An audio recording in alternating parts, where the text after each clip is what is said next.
boa noite. É notícia em entrevista hoje o presidente do Senado, José Sarney, que também presidiu a República. Nós vamos falar da crise do Senado, da sucessão de 2010, da época em que ele governou o Brasil, do Plano Cruzado, do Brasileiros e Brasileiras, e aspectos da sua vida pessoal, como a literatura e a sua infância. Presidente, boa noite. Boa noite, é um grande prazer ser entrevistado por você, Kennedy, que tem tido tanto sucesso aqui no seu programa. Eu que agradeço o senhor nesse momento aí complicado, poder dar essa entrevista e tratar dos assuntos que interessam aí o Brasil.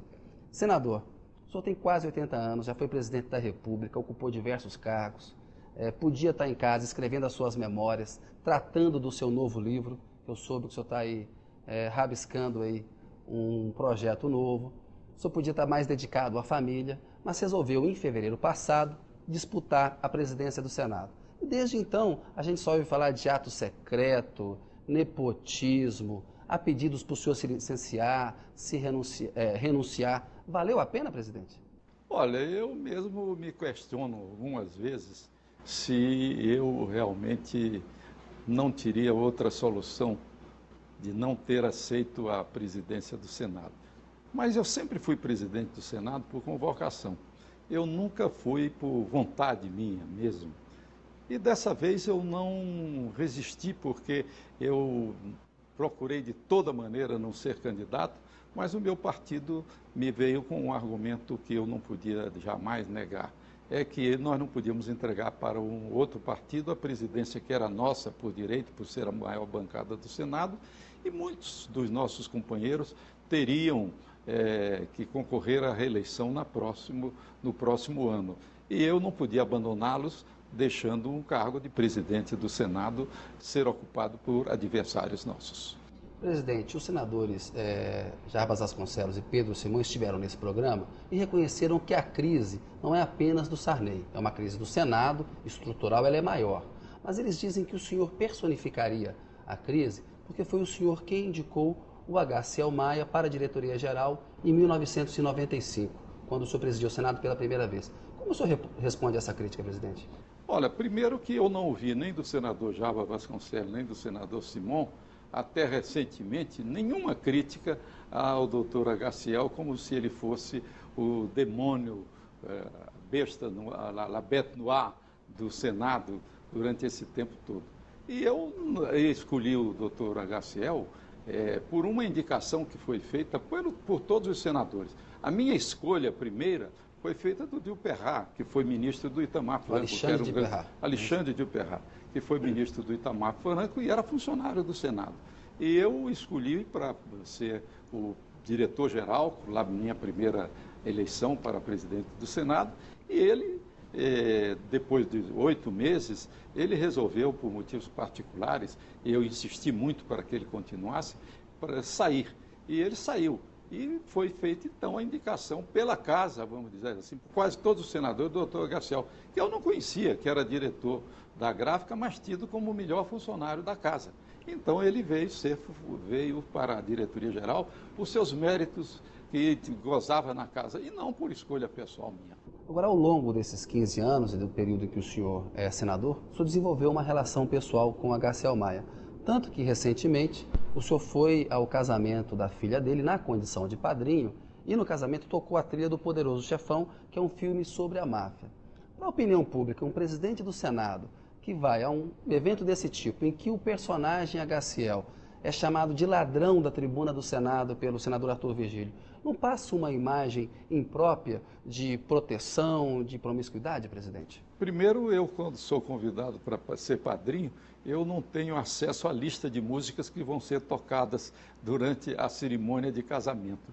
De maneira que... E uma trilha sonora belíssima, diga-se de passagem. Mas eu não posso opinar sobre a trilha sonora. E eu fui padrinho, convidado muito antes, porque os casamentos são marcados, que tem hora de igreja, com muita antecedência. E eu aceitei ser padrinho da filha do HCL e participar das alegrias da família que casavam uma filha. Eu acho que seria, de uma maneira que não era do meu caráter, se eu, no dia do casamento, eu falhasse, me ausentasse e não cumprisse com esse dever cordial e até humano de estar participando de uma cerimônia dessa natureza. Eu não era o único senador que estava lá. Estava lá o Garibaldi Alves, estava lá o líder da oposição do BF, do DEM, o Zé Agripino. O Zé Agripino Maia, que hoje é um crítico da Estava HCL. lá o senador também, Papaléu, estavam vários senadores, outros, estava a Carlinda também, Rosalba, do Rio Grande do Norte, e muitos outros senadores estavam presentes, como também alguns ministros de Estado, algumas autoridades, e foi dito que era eu quem estava, por causa de uma fotografia, que eu bato fotografia com milhões de pessoas no Brasil inteiro, tenho batido. Então, eu acho que isso não significa nada. Significaria se eu não tivesse ido ao casamento. Eu me consideraria aí uma falha de caráter. Mas quando o senhor foi presidente da República, o senhor falava muito do respeito à liturgia do cargo. Naquele momento em que o HCL já era acusado, já havia toda uma revelação daquela casa de 5 milhões dele não declarada, aquela omissão de bens, não é impróprio para um presidente do Senado e para um político que tem respeito pela liturgia do cargo ir a um evento desse, presidente? Olha, eu acho que impróprio, como eu disse, seria se eu não fosse. A liturgia minha naquele momento era cumprir com a liturgia católica, porque se tratava de uma festa religiosa, na qual eu não teria mais nenhuma participação, a não ser de estar presente naquele lugar privilegiado do altar. Eu não acho que isso ofenderia de nenhuma maneira a liturgia. Por outro lado, eu acho que a relação com as pessoas, elas não implicam de nenhuma maneira em você ser solidário com o que as pessoas fazem, com o que não fazem, com o que deixam de fazer. Você tem que cumprir os deveres sociais da convivência. E eu sempre fui um homem cordial e sempre fui um homem ameno e nunca desejei, nem nunca foi meu jeito agredir ninguém, nem por gestos, nem por palavras, nem por maneira de ser. Qual é a sua opinião hoje sobre o HCL Maia, conhecido? Olha, o que eu posso dizer é que eu, da mesma maneira que fui ao casamento da sua filha, abri inquérito contra ele aqui e foi ele indiciado. O inquérito teve a Polícia Federal, teve o Ministério Público, teve o TCU e hoje está no Ministério Público ele indiciado, o que prova a minha absoluta isenção de separar as coisas. Presidente, na segunda-feira o senhor fez um belo discurso lembrando o centenário da morte do Euclides da Cunha, que é um grande escritor, escreveu Os Sertões, sobre aquele episódio de Canudos. Mas aí o senador Eduardo Suplicy, do PT de São Paulo, pediu uma parte e disse que o arquivamento das 11 representações contra o senhor no Conselho de Ética não encerrava a crise, que a crise continuava. Passado esse episódio do Conselho de Ética, o senhor não acha que o senhor vai estar sujeito a novos discursos no cenário, no plenário do Senado, questionando a sua autoridade para presidir o Senado, presidente Sarney? Isso, a intervenção do Suplicy mostra até que ponto, quer dizer, a paixão política e a injustiça, vamos dizer assim, porque eu não acredito que ele pense isso, que eu sou responsável por alguma coisa, fez com que ele fizesse um gesto que eu nunca vi nos meus 50 anos dentro do Congresso. Você está fazendo uma homenagem centenário da morte de um grande escritor e, de repente, ele entra para falar sobre questões internas do Senado e falar até de uma maneira que eu fiquei surpreso, porque o professor Suplicy, da Fundação Getúlio Vargas, ele não conhecia e não tinha lido o livro do Zola, que é tão célebre no mundo inteiro, que se chama J'accuse, Eu Acuso. Nesse livro, o que o Zola defende é justamente uma injustiça. Ele defende o capitão Dreyfus, que foi vítima de uma grande injustiça, criaram em torno dele um grande processo na França, crucificaram, expulsaram ele para a Guiana, e ele vem depois e prova que tudo isso não era verdade, era mentira, e vai reabilitar. Mas quando o senhor invoca o Zola, o senhor não está falando indiretamente da crise? Pois então... Ele também falou. Não, ele falaria se ele fosse falar a meu favor.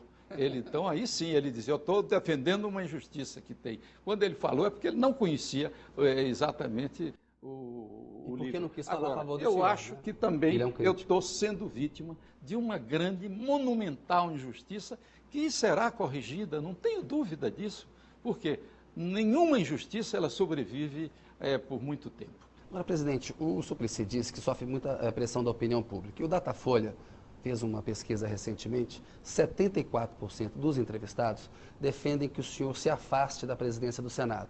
E 66% acham que o senhor tem responsabilidade nos atos irregulares, atos secretos, enfim, nessa série de acusações e denúncias que a gente viu aí nos últimos meses. No caso aí, o senhor não perdeu a batalha da opinião pública e não devia escutar a voz do povo, que o ditado diz que é a voz de Deus, presidente? Olha, eu li um livro do Afonso Celso, do Conde Afonso Celso, que ele fala sobre a sua experiência no Congresso. E ele diz que o Congresso ele é dividido em alguns grupos.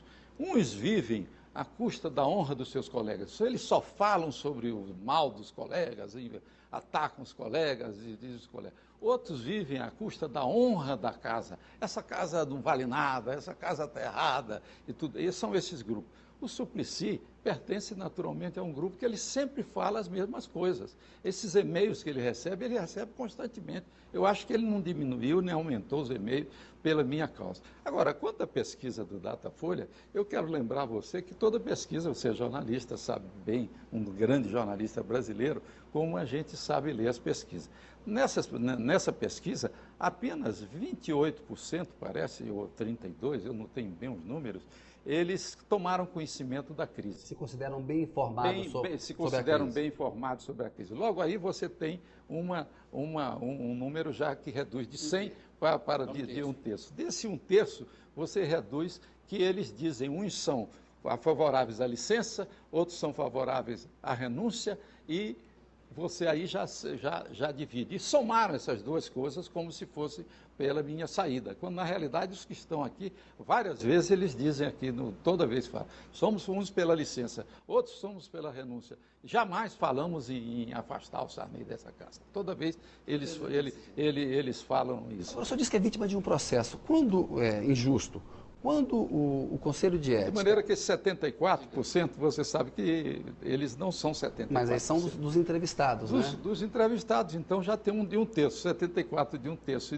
E desses 74, metade não é pela licença, não é pela renúncia. Há uma divisão aí. Há uma divisão muito grande, então você vai chegar a um número que não é esse número, que parece assim, dito com essa ênfase, 74% são contra. Mas aí são dos entrevistados mesmo, presidente. Sim, são dos entrevistados. Então, mas o povo brasileiro não é só aquele que são os entrevistados, né? Claro, mas a pesquisa ela reflete uma amostragem... Mas ela diz aqueles que... Ela reflete os que são bem informados e que não são bem informados. O que ela diz dos 32 é dos que não se consideram informados sobre o fato, não sabem que isso existiu. Na semana passada, o Conselho de Ética arquivou as representações contra o senhor. O senhor disse que é vítima de um processo injusto. Se é injusto, por que se teme uma investigação? Não, ninguém está temendo investigação. Agora mas se você faz qualquer... Primeiro que não foram 11 representações, foram 4 representações. E as outras são 11 procedimentos são total, denúncias, né? são denúncias, que tem outra conotação jurídica dentro da casa. Denúncia, você pode pegar uma notícia de jornal e denuncia. Você faz a notícia do jornal e você mesmo pega e faz a denúncia que tem. É uma coisa que diferencia-se bastante. E também o Supremo Tribunal decidiu, como já várias vezes, que nenhum processo ele pode ser instaurado simplesmente por notícia de jornal. E o nosso regimento determina que ele seja acompanhado de documentos. Quer dizer, não se pode acusar ninguém sem acompanhar de documento, apenas por uma notícia de jornal. Eu li no jornal que fulano de tal é feio. Aí você chega e diz que a Miss Brasil ela é feia porque o jornal disse que ele entrou numa guerra política. Ninguém queria investigar nada. Ninguém queria investigar nada porque ninguém apresentou uma prova. Agora, ao contrário, todas as coisas que foram ditas contra mim, eu me defendi e defendi no plenário do Senado e me defendi com provas, mostrando que tudo isso não era verdade. E apresentei prova. Quero lhe dar uma aqui. Olha aqui. Disseram que os atos secretos que tinha aqui, os atos secretos que foram feitos... O senhor apresentou esse quadro. Vários presidentes do Senado adotaram os atos secretos. Não, é mais ainda. Diga. Do meu caso, são 37. Isso não é nem o que editou mais atos secretos. Não, não é isso? Que não foram atos secretos, não, que não foram publicados. Agora, desses atos, os outros têm pessoas aqui que chegam a 400, outras a cento e tantas, a cento dos outros presidentes. Nenhum dos presidentes sabia que existia isso. Agora, eu quero ler para vocês isso aqui. Vamos lá. Olha aqui, são documentos, os outros apresentaram notícia de jornal. Vamos lá. Com referência à matéria, aliados do Sarney são 10% dos favorecidos, veiculada hoje pelo jornal O Estado de São Paulo, esclareço que, dos 663 atos não publicados à época correta, o senador José Sarney assinou como presidente apenas 2 deles, 2. E, em conjunto com a comissão diretora, outros 7. Quer dizer, não fui só eu que apresentou, toda a comissão diretora apresentou outros 7. Acho que o senhor tem um excelente argumento na questão dos atos secretos, presidente. Nenhum dos atos tratava de nomeação e exoneração de qualquer pessoa. Acho que o senhor tem um excelente argumento aí, mas eu os queria da comissão diretora foram convalidados pelo plenário do Senado. Então, você acha que em 1000 atos que foram não publicados, eu assinei 2 que não tratam de nomeação. Então, sou eu o responsável? Sou responsável pela primeira vez que eu fui presidente? Não assinei nenhum. Mas, presidente, eu acho que o senhor tem um ponto bom na questão dos atos secretos. Mas quando o senhor diz que é vítima de uma conspiração e que não há prova, a Polícia Federal, que é a Polícia Federal do governo Lula, que é o seu maior aliado, que esteve ao lado do senhor aí durante a crise, tem uma investigação sobre as empresas da família do senhor. E o Fernando Sarney, que é seu filho, foi indiciado pela Polícia Federal por formação de quadrilha, gestão fraudulenta de instituição financeira, lavagem de dinheiro e falsidade ideológica. Num dos grampos, ele aparece pedindo ao senhor que interceda junto ao HCL para obter um emprego para o namorado da neta. Ou seja, ele demonstra ali com o senhor uma relação em que ele pede favores ao senhor. E as empresas são da sua família. Meu filho pode pedir, não é da empresa que ele está pedindo favor, meu filho pode me pedir. Agora, eu não sei, no Código Civil não existe que namorado de neta seja parente. Quer dizer, não há na proibição legal do nepotismo que o namorado da sua neta seja parente seu. Mas então, você acha que é correto um procedimento desse? Se ele me pede para que eu possa pedir ao Garibaldi, eu acho que eu posso pedir, não tem nada demais, qualquer um, muitas vezes faz favor a outras pessoas, pedem isto, pedem aquilo. Mas aí eu sou um homem culto, o senhor sabe que... Legalmente, eu posso, e eu sou uma pessoa humana como todos nós. Perfeito, presidente. Se você pode chegar, uma pessoa lhe pede, eu quero ser hospitalizada, eu estou aqui, vem aqui, quantas vezes vem aqui no meu gabinete? E eu vou lá no hospital, eu ligo para os diretores de hospital, hospitalizem fulano de tal. Essa faz parte da função da vida de todos nós. Você já deve ter feito isso com muitas pessoas, todos nós que estamos aqui já devem ter feito isso. Mas sempre numa esfera privada. Aqui no caso, presidente, me permita argumentar, o senhor é um homem culto, o senhor sabe que o patrimonialismo é uma das grandes mazelas da cultura brasileira, que é uma certa confusão entre o público e o privado. No caso aqui, quando o filho do senhor ir no grampo, ele fala assim, é uma vaga que já era nossa, ele está pedindo ao senhor um emprego público. Por que ele não, por exemplo, empregou o rapaz, que deve ter os seus méritos, na empresa privada? Porque é sempre no emprego público. E daí a minha pergunta, ou seja, não há aí o Fernando e o senhor não estão fazendo uma confusão entre o público e o privado, presidente? Olha, o meu filho pode me pedir, eu posso pedir para o Garibaldi, se for pedir uma coisa legal, o rapaz é formado, tem pós-graduação, um emprego de R$ 2.600 que ele tem, cumpre o seu dever, aí ele está trabalhando para ganhar, está empregado, ele está trabalhando, ele não está tirando dinheiro público, ele está, pelo contrário, ele está prestando serviço público, está sendo empregado, está trabalhando, tem qualificação para trabalhar. Eu acho que isso se todo... dele, então. Você pergunta para o Fernando, né? Ele tem 56 anos de idade, ele responde por ele. Quer dizer, ele vai pedir, meu pai, olha, veja se o senhor fala com o Garibaldi para ajudar esse rapaz. Pronto, é isso que ele faz. São esses os males da República. Eu que passei a vida, que 50 anos estou aqui no Congresso Nacional, nunca meu nome surgiu em vários escândalos que passaram, que eu vi durante esses anos todos, nunca teve nada, um processo contra mim, uma denúncia contra mim. Então, é o neto da minha filha que eu pedi, que é a grande coisa que eu fiz. Eu acho que isso até na minha vida deve ser tido como uma coisa de, poxa, a única coisa que tem contra o Sarney é que ele pediu um emprego para a neta. Para o namorado da neta, que já nem mais é namorado. Eu acho importante você esclarecer isso aí com a veemência que você está esclarecendo, que informa para a opinião pública. No caso dos apartamentos, em 2 deles, a empreiteira, a empresa pagou os imóveis, ganhou um leilão e obteve uma isenção fiscal para construir 2 usinas. Os beneficiários dos apartamentos são familiares do senhor e quem fez o leilão e deu o benefício foi o ministro das Minas e Energia, o Edson Lobão, que é seu aliado. E o senhor é uma pessoa muito influente no setor elétrico brasileiro. Aí também, presidente, não há uma relação que lança uma suspeita de tráfico de influência? O empreiteiro quer fazer um favor para o Sarney, ajudá-lo, a família, e ao mesmo tempo ele recebe ali do outro lado uma obra pública. Olha aqui, vamos lá, vamos entrar no mérito. Você começa justamente a repetir, porque quando no Brasil se repete, vai se repetindo. Você então, fala em dois apartamentos. Lá, nesse edifício, os 2 apartamentos que eles têm, eu comprei em 1977 na planta. Quando meus filhos foram estudar em São Paulo, é um apartamento de 85 metros quadrados. A notícia fala de 3 apartamentos, na verdade. Não, pois é, por isso é que eu vou contar. Vamos lá. 2 apartamentos. Esse apartamento eu comprei em 1977 para morarem os meus 2 filhos que iam estudar, um na Escola Politécnica e outro na PUC, que eles estudavam em São Paulo.